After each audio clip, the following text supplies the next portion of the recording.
Hello guys, welcome back to our channel. I hope you all are doing good. আজি আমি আহিছোঁ এখন বিয়ালৈ আৰু বিয়াখন কাৰ হয় আৰু কোনে মাতিছে মই সকলো জনাই আছোঁ। এইজন হৈছে মই দেখাই আছোঁ ভালকৈ আপোনালোকক। এইজন হৈছে মৃগাংক। এই মৃগাংকৰ কাজিনৰে বিয়া হয়। আমাক মাতিছে, নিমন্ত্ৰণ জনাইছিলে। আমাৰ লগৰ 4জনমান আহিছিলোঁ আমি। এয়া দেখিছে বিয়াত আমি কি খালোঁ, গোটেইখিনি আইটেম আছে। মই নামবোৰ বাৰু নকওঁ, আপোনালোকে গম পাইছে কি দেখিছে।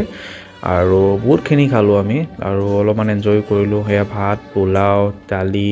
মই দালি তেনেকৈ নাখাওঁ কাৰণ বিয়াত দালি তেনেকৈ খাবও নালাগে দিয়কচোন বাৰু। দালি কিয় খাই থাকিম, দালিটো সদায় খাই থাকোঁ। কণী এনেকৈ, মাছ, চিকেন, এনেকৈ মাটন, বহুত কিবাকিবি খালোঁ। আমি ল'লোঁ ফাৰ্ষ্টত আমি এনেকৈ ল'লোঁ, চিকেন ল'লোঁ, বেছি মাটন লোৱা নাছিলোঁ মই।